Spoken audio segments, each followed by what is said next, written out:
estudo do livro de Mateus, e eu gostaria que os irmãos abrissem as vossas Bíblias, lá no Evangelho de Mateus, capítulo 17, Evangelho que escreveu Mateus, capítulo 17, versículo 14 a seguir. Evangelho de Mateus, capítulo 17, versículo 14, tema de hoje: uma discussão sem poder. Meus queridos irmãos, Evangelho escreveu Mateus, capítulo 17, versículo 14, diz assim a palavra do Senhor: e chegando a multidão, aproximou-se dele certo homem, ajoelhando-se diante dele, disse: Senhor, tem misericórdia de meu filho, pois é lunático e padece muito, porque muitas vezes cai no fogo e muitas vezes na água. E eu o trouxe aos teus discípulos, mas não puderam curá-lo. E Jesus, respondendo, disse: ó geração incrédula e perversa, até quando eu estarei contigo? Até quando vos suportarei? Trazei-mo aqui. E respondeu Jesus, o demônio, que saiu dele, e desde aquela hora, corrigindo aqui, e repreendeu Jesus o demônio, que saiu dele, e desde aquela hora, ficou o menino curado. Então, os discípulos, aproximando-se de Jesus, em particular, disseram: por que nós não podemos expulsá-lo? E Jesus disse-lhe: por causa da vossa incredulidade. Pois, na verdade, eu vos digo que, se vos tiveres fé como um grão de mostarda, como um grão de semente de mostarda, direi a esta montanha: remova daqui, porque para que lhe lugar, e será removido, e nada será impossível para nós.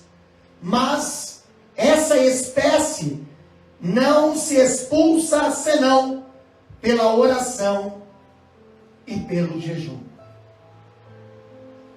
Meus queridos irmãos,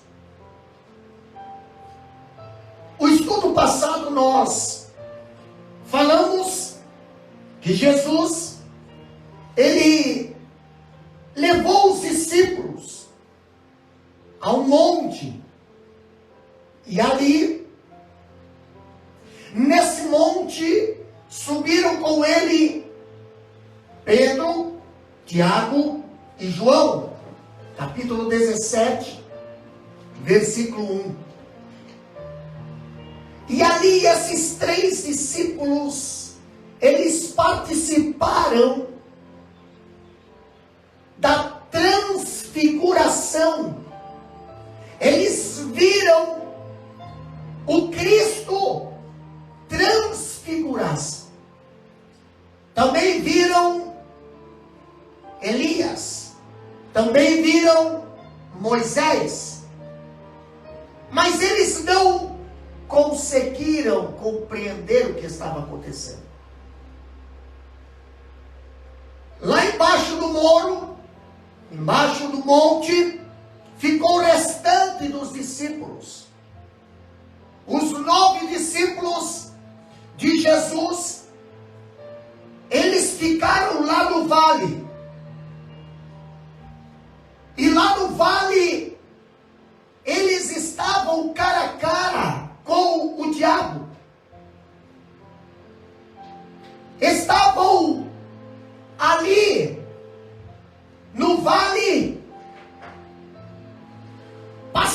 passando por aquela circunstância e sem poder espiritual, colhendo um grande fracasso. Mas, pastor, qual que era a razão daquele fracasso? A razão era a mesma dos 3 discípulos que estavam no monte. Falta de oração. Em vez de orar, eles estavam discutindo. 9 discípulos no pé do monte, discutindo entre eles, enquanto os 3 discípulos lá em cima do monte estavam cochilando. Aqui nós aprendemos várias lições. Lições essas que nós temos no capítulo 17 de Mateus, versículo 14 e 15, que diz assim a palavra de Deus: e chegando a multidão, aproximou-se dele certo homem, ajoelhando-se diante deles. Deles quem, pastor? E disse: Senhor, tem misericórdia de meu filho, pois é lunático e padece muito. Porque muitas vezes cai no fogo e muitas vezes cai na água. O que estava acontecendo aqui? No vale, a gente sofrendo o cativeiro do diabo, sem encontrar na igreja solução para o seu problema. Evangelho de Marcos, capítulo 9, nós vemos esse mesmo contexto. Lá no capítulo 9, onde a Bíblia fala, 9 e 18, diz bem assim: e este, onde quer que o apanhe, derruba-o, e ele espuma, e range os dentes, e vai definhando. E eu disse aos teus discípulos que o expulsassem, mas eles não puderam. Aqueles discípulos que ficaram ao pé do monte, aqueles discípulos que não subiram ao monte, aqueles discípulos que ficaram lá embaixo, lá no vale, nós vemos que a Bíblia diz em Marcos capítulo 9, versículo 18, que o pai chegou a eles com um filho lunático, um filho endemoniado. Esse jovem, ele estava possuído por uma casta de demônio que tornava sua vida um verdadeiro inferno. E a Bíblia diz que no auge do seu desespero, aquele pai correu para os discípulos de Jesus. Correu em busca de ajuda. Mas quando chegou ali nos discípulos de Jesus, eles encontraram os discípulos sem poder. Meus queridos irmãos, aqui nós vemos um detalhe importante. Que detalhe esse, pastor? Não basta ser apenas cristão, não basta ter apenas uma Bíblia, não basta frequentar uma denominação ou ter ali um certo conhecimento teológico, não basta. Se quando o mundo vem procurando socorro, procurando ajuda, nós não temos poder para o ajudar.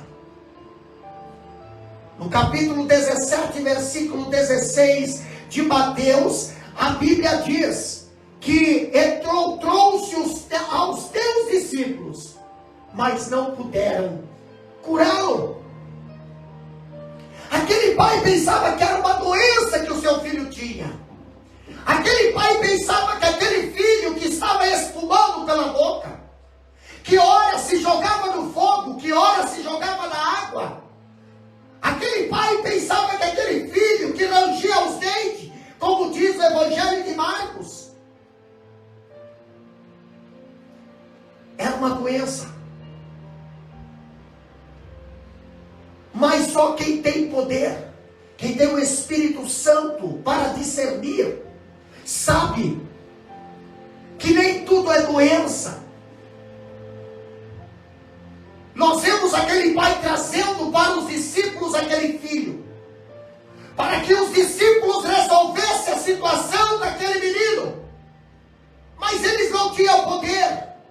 Eles não conseguiam resolver a situação daquele pobre pai. Agora eu pergunto à igreja, nesses últimos dias, tem oferecido resposta para uma sociedade desesperada e aflita?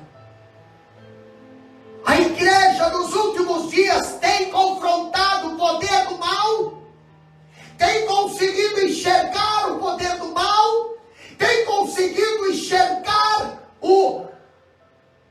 os seus tentáculos destruindo a sociedade? Conhecimento apenas não basta. Os discípulos andavam com Jesus. Os discípulos conheciam Jesus pessoalmente. Mas é preciso, além de conhecer Jesus, é preciso ser revestido de poder. O reino de Deus, meus queridos irmãos, não consiste apenas em palavras, mas ele consiste em poder. Aqueles discípulos estavam naquele vale, e naquele vale nós vemos que a gente desesperada, precisando de ajuda. Mas os discípulos estão perdendo tempo. O que é que eles estão fazendo, pastor? Eles estavam envolvidos numa discussão infrutífera, discutindo algo que não levaria a lugar nenhum. Marcos capítulo 9, versículo 14, a Bíblia diz: e ele, aproximando-se dos seus discípulos, viu ao redor deles uma grande multidão, e os escribas interrogavam ele. E imediatamente toda a multidão, vendo-o, ficou grandemente surpreendida, e correndo para ele, o saudaram. E perguntou aos escribas: o que interrogas com ele? E um da multidão respondendo disse: mestre, trouxe-te o meu filho, que tem um espírito mudo. E este, onde quer que o apanha, derruba-o, ele espuma, range os dentes, vai definhando. E eu disse aos teus discípulos que o expulsasse, mas eles não puderam. Os discípulos estavam envolvidos numa interminável discussão. Com quem que eles estavam envolvidos nessa discussão, pastor? Com os escribas. Interessante que enquanto o diabo estava agindo livremente, sem ser confrontado e defrontado, os discípulos estavam perdendo tempo com os inimigos da obra. Em vez de fazer a obra, estavam perdendo tempo com os inimigos da obra. Quem eram os inimigos da obra? Os escribas, os fariseus, que estavam ali discutindo com eles. Quem sabe discutindo tradições, quem sabe discutindo ali teorias. E o menino ali sofrendo e eles não podendo ajudar.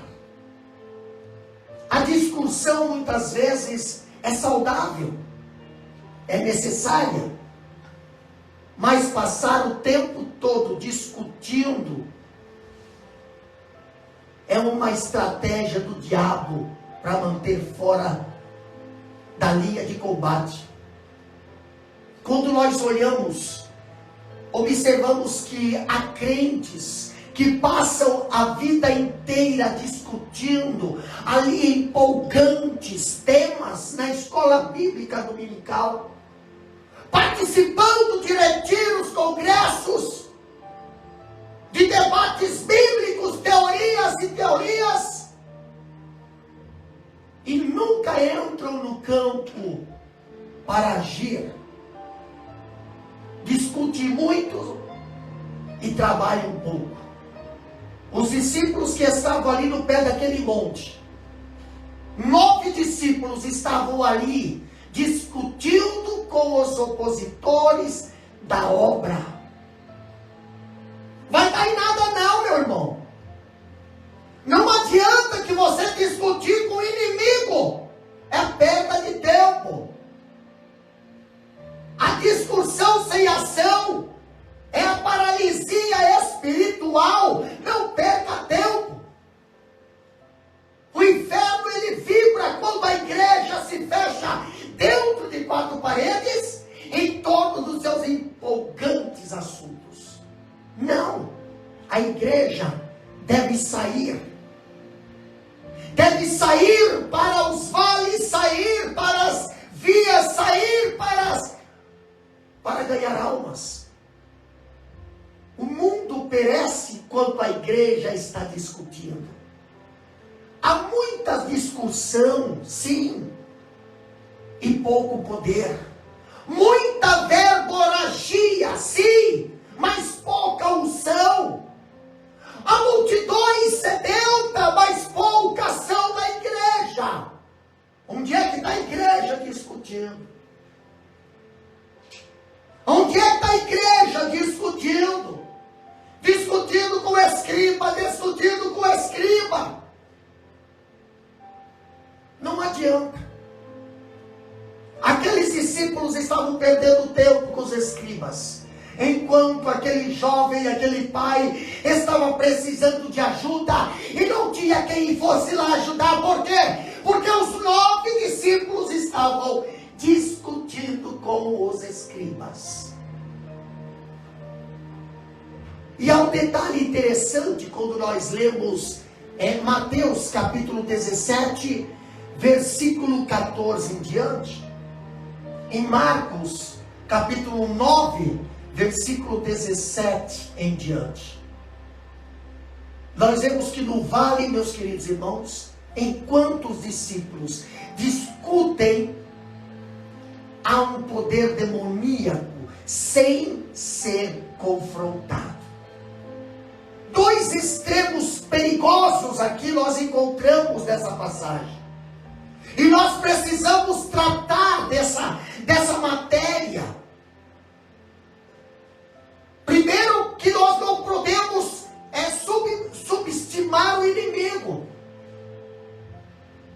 Os liberais, que hoje está na moda, a igreja liberal. Os céticos e os incrédulos negam a existência e a ação dos demônios. Para eles, o diabo é uma figura lendária e mitológica. Mas negar a existência da ação do diabo é cair nas malhas do mais ardiloso satanismo. Existe, sim, o poder das trevas. E o poder das trevas, sim, ele faz o mal. Então nós não podemos subestimar o inimigo. Segundo, nós não podemos superestimar o inimigo também. Quando nós olhamos para essa passagem, nós vemos que há segmentos chamados evangélico que falam mais do diabo do que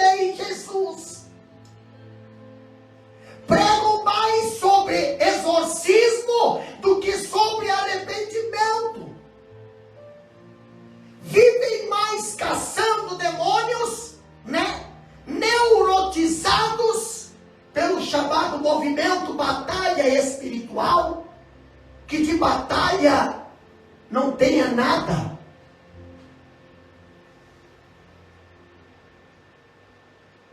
Como esse poder maligno, como era esse poder maligno que agia ali naquele vale? Estava agindo ali naquele vale. Como que é esse poder? A Bíblia nos diz, versículo 15 do capítulo 17, e Jesus respondendo disse, versículo 15, Senhor, tem misericórdia de meu filho, pois é lunático, e padece muito, porque muitas vezes cai no fogo, e muitas vezes na água. Olha o que esse poder demoníaco fazia com esse jovem. Olha o que essa casta de demônios fazia com esse jovem. Fazia brilhar os dentes. Fazia convulsionar e lançava-o no fogo. Ou lançava-o na água. Mas para quê, pastor? Para matá-lo. Se nós olhar João capítulo 10, versículo 10, você vai ver que a Bíblia diz que o ladrão não vem senão para roubar, matar e destruir. Os sintomas que esse jovem tinha, meus queridos irmãos, apontam para uma epilepsia, mas não era um caso comum de epilepsia, como a medicina diagnóstica. Não. Pois além de estar sofrendo dessa desordem convulsiva, ele era também um surdo mudo. Então havia um espírito imundo que estava nele, o havia privado de falar e também de ouvir. A possessão maligna, a possessão demoníaca, é uma realidade, meus queridos irmãos, dramática, que tem afligido muitas pessoas ainda hoje. Os ataques que acontecia, aquele jovem era tão frequente e forte que o menino não queria mais crescer. A Bíblia diz que ele ia se definhando. Ele ia se definhando. Olha o que Satanás faz com a pessoa. Olha o que Satanás faz com a saúde de uma pessoa. E o que está sendo falado é o que está na Bíblia. E nós devemos estudar a Bíblia, porque a Bíblia diz: conhecereis a verdade vos libertará. Tem pessoas que acham que o reino das trevas não faz nada nos dias de hoje. Será? Quando nós olhamos para o capítulo 17, versículo 18 de Mateus, a Bíblia diz: e repreendendo Jesus o demônio que saiu dele, e desde aquela hora ficou o menino curado. Lá em Marcos capítulo 9, versículo 21 e 22 diz: e perguntou ao seu pai, há quanto tempo isso veio a ele? E ele disse: desde criança. E muitas vezes isso tem o lançado no fogo e dentro da água para o destruir. Mas se tu podes fazer alguma coisa, tem compaixão de nós. Ajuda-nos. Ajuda que aquele pai não conseguiu dos discípulos. Ele conseguiu de Jesus. Quando a palavra grega, aqui, para interpretar, ali dizendo, desde a sua meninice, ali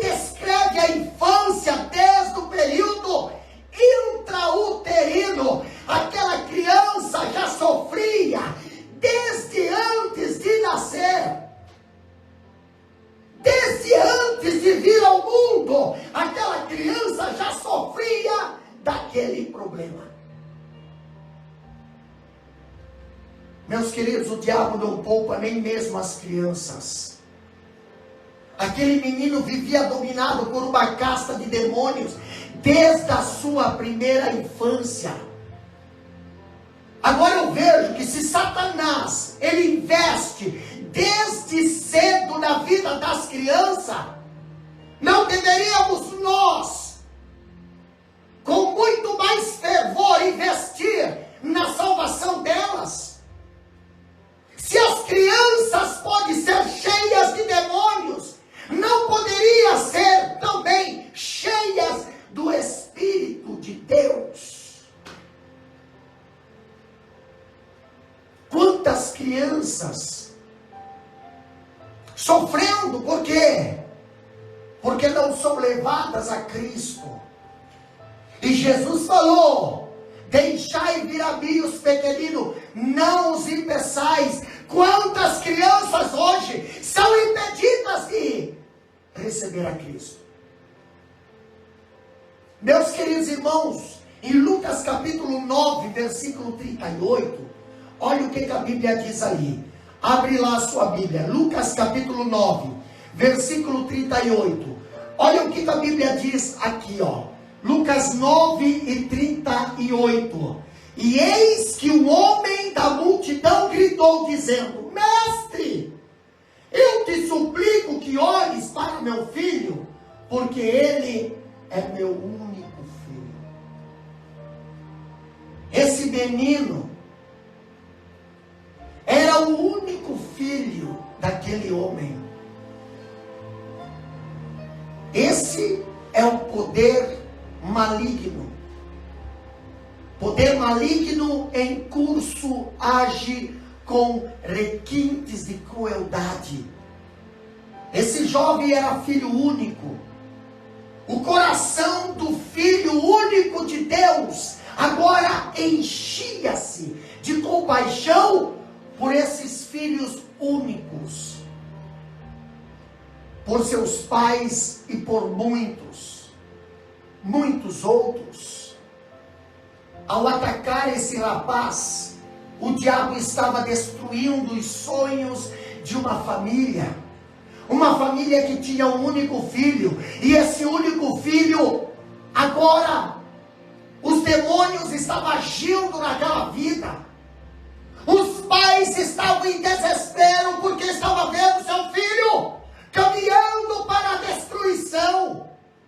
Se os pais não estivessem perto, aquele menino se jogava no fogo, se jogava na água, e se ninguém estivesse perto para socorrer, aquele menino moriria. Onde eles atacam, a morte mostra sua carranca. Onde Satanás e seus demônios não são confrontados, a invasão do mal desconhece o seu limite. Interessante que no vale, os discípulos ali estão sem poder para confrontar os poderes das trevas. Os discípulos ali no pé do monte não tinha como resolver aquela situação. Quem sabe aquele pai recorreu àqueles discípulos, porque aqueles discípulos andavam com Jesus. Mas andava com Jesus, mas não tinha o poder que Jesus tinha. Andava com Jesus, mas não tinha a vontade de orar como Jesus tinha. Aqueles discípulos, eles não tinham poder. E o interessante é que aqueles discípulos estão sem poder. Há demônios e demônios. E quando nós olhamos para esta passagem, versículo 21, nós vemos Jesus dizendo que não se expulsa demônio, ou não se expulsa demônios. Por isso ali está escrito demônio e demônios, porque muitas das vezes Jesus expulsou demônio, mas muitas das vezes Jesus expulsou legiões.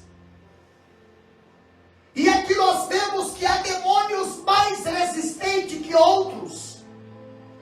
A Bíblia fala de uma hierarquia no reino das trevas.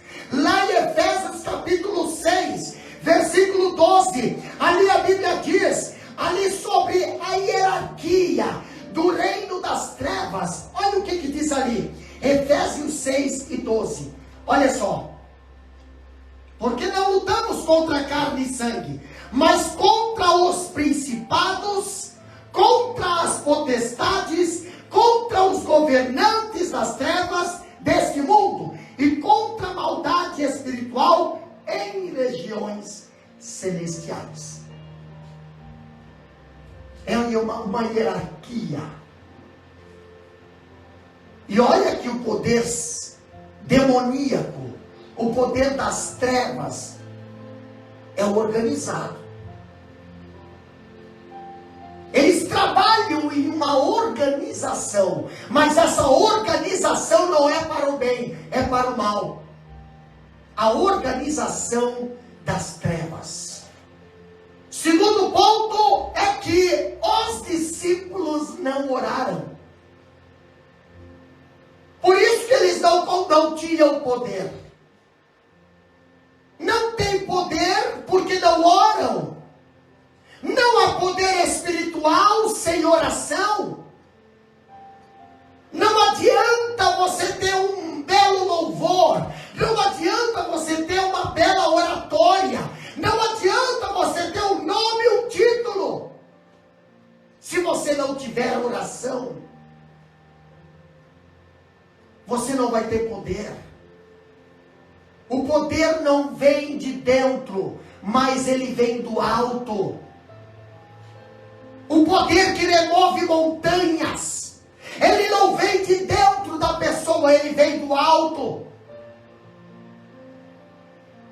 Quando a Bíblia diz remover montanhas, ali significava, o significado dessa expressão idiomática dos judeus, remover dificuldades, no sentido do versículo, é que a fé vigorosa pode realizar o aparentemente impossível. O homem da fé saca dos seus recursos divinos, não saca de seus recursos carnais.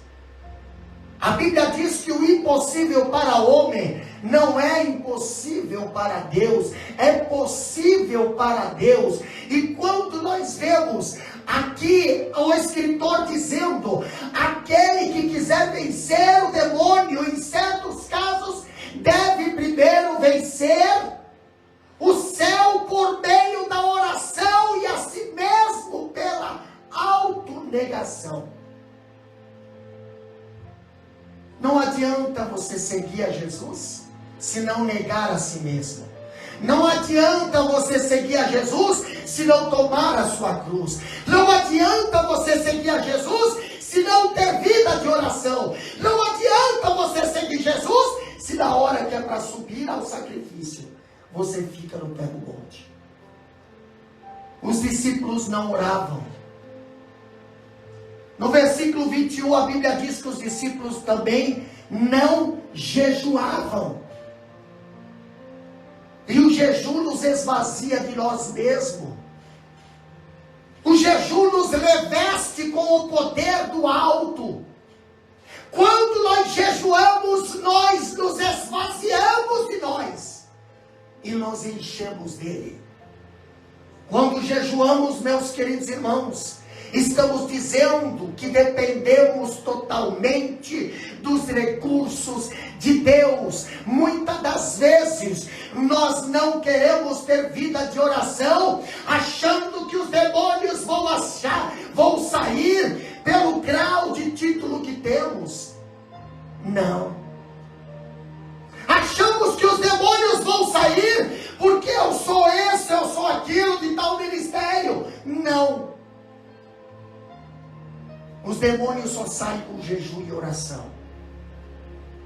Os demônios não saem quando a pessoa é mentirosa. Os demônios não saem quando a pessoa é manipuladora. Os demônios não saem quando a pessoa é enganadora. Os demônios não saem quando a pessoa é um hipócrita. Não. Os demônios só saem com jejum e oração e vida de comunhão com Deus. Versículo 19, versículo 20, a Bíblia diz que os discípulos, eles tinham uma fé, mas a fé que os discípulos tinham era tímida. Quando olhamos para a Bíblia, a fé ela não olha para a adversidade, mas para infinitas possibilidades de Deus. Jesus disse àquele pai: se podes, tudo é possível ao que crê. Capítulo 9, versículo 23 de Marcos, ali nós vemos, Jesus respondeu àquele pai: se podes, tudo é possível ao que crê. Agora eu pergunto, aquele pai creu? Claro que creu. Mas em primeiro lugar, aquele pai estava crendo nos discípulos que estavam ali.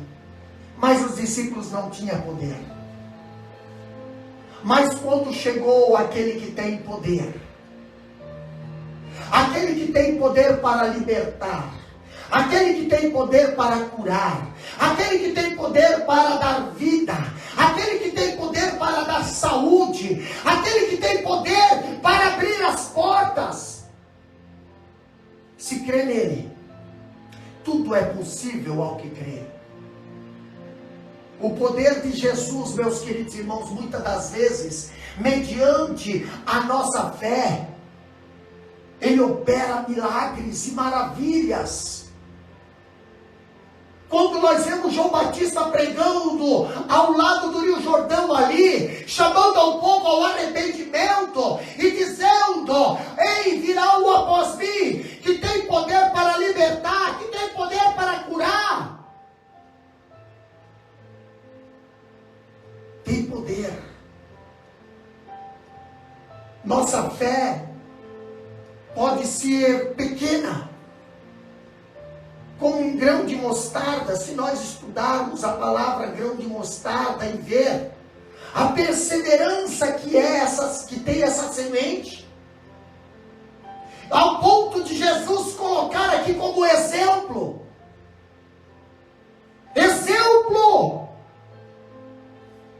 como um grão de mostarda. Se a nossa fé é pequena, como um grão de mostarda, mas se for viva e verdadeira, ela nos une ao onipotente. Aquele pai responde, quem sabe: eu creio que tu podes libertar o meu filho, eu creio que tu podes curar o meu filho, eu creio. Jesus fala para aquele pai: tudo é possível ao que crê. Meu querido irmão, eu quero orar pela sua vida, mas eu quero perguntar para você: você crê? A sua fé é uma fé sadia ou é uma fé tímida? A sua fé é uma fé em Cristo? Se você crê em Cristo, Ele pode operar milagre. Não sei qual é o teu problema, não sei qual é a tua situação, não sei qual é a circunstância que você está enfrentando hoje. Talvez você até já está vivendo há tempo esse problema. Mas eu quero dizer para você, o Jesus que falou com aquele pai, libertou aquele jovem, esse mesmo Jesus é o que nos manda pregar hoje, aqui nesta live. E Ele nos manda pregar esta palavra: tudo é possível ao que crê. Você quer ser curado? Eu apresento Jesus. Não Jesus feito de gesso. Não Jesus empendurado numa cruz, numa corrente. Não. Eu apresento um Jesus vivo. Um Jesus que ressuscitou. Um Jesus que está presente hoje. Um Jesus que opera milagres e maravilhas. Esse Jesus eu apresento para você hoje. E se você crê nesse Jesus, na palavra dele, Deus pode operar milagre na tua casa agora. Aí onde você está, eu não sei. Mas ele sabe. Ele conhece a tua situação. Pastor Davi não tem poder. Mas Jesus tem poder. E esse Jesus, nós estamos apresentando para você agora. Se você não conhece esse Jesus, entrega a tua vida para ele agora. Se você está afastado, volte para ele agora. Se você está desempregado, peça para ele agora. Teu problema é um câncer. Está desencarnado pela junta médica. Já te mandaram para casa. Para morrer em casa. O meu Jesus, ele opera milagre. O meu Jesus opera milagre, porque eu sou o milagre.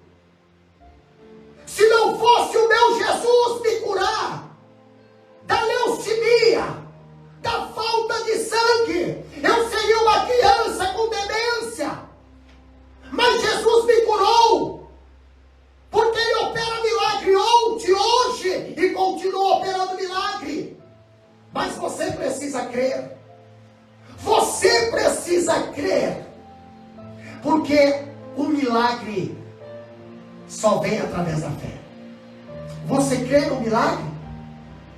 Você está disposto a aceitar o milagre que Jesus quer te dar hoje?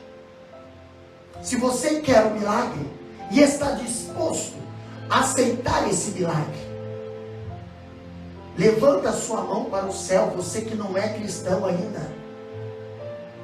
E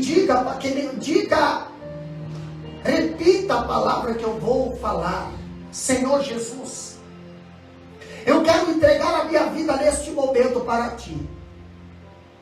Eu quero que tu perdoe os meus pecados, Senhor. Eu quero que tu escreva o meu nome no livro da vida, Pai. Eu quero fazer parte da tua família. Eu quero morar no céu. Eu quero a salvação. Me aceita, Senhor. Me aceita. Que eu estou te aceitando como único e suficiente Salvador neste momento. Você que está aceitando a Jesus nesse momento, continua aí com a mão levantada. Nós vamos orar por você. Você que está aí enferma, coloca a mão aonde está a sua enfermidade. Nós vamos orar. Nós, pastor, a igreja, nós estamos aqui pelas redes sociais, Instagram, nós estamos aqui pelo YouTube, nós estamos aqui pelo Face. Eu sei que muitas e muitas pessoas estão aí intercedendo também. Muitas pessoas estão necessitadas de oração, sim. E o que nós estamos apresentando aqui é Jesus que cura, Jesus que liberta, Jesus que transforma, restaura a família, restaura casamento. Esse Jesus. Nós vamos orar. Amado Deus, eterno Pai, na tua presença, Senhor, nós nos colocamos nesta noite aqui na Austrália.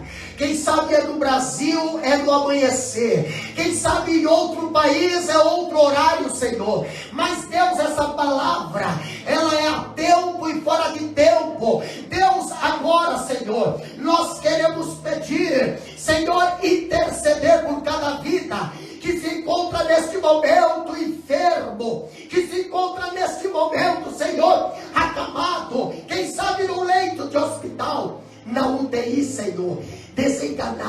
Pai. Entra com providência, Senhor. Vai operando milagre. Opera, Senhor. Vai tirando câncer. Vai tirando tumor. Vai desentupindo veia. Deus querido, repreende, Senhor, toda seta do inimigo que tem se levantado e atingido, Senhor, esta vida, Pai. No teu nome santo, Pai, nós repreendemos toda a enfermidade. Sim, meu Deus, também vai no encontro, Senhor, daqueles que estão desempregados. Deus querido, abre as portas, Senhor. Abre as portas, repreende a crise. Repreende, Senhor, a miséria. Que haja fartura aí nesta mesa, Senhor.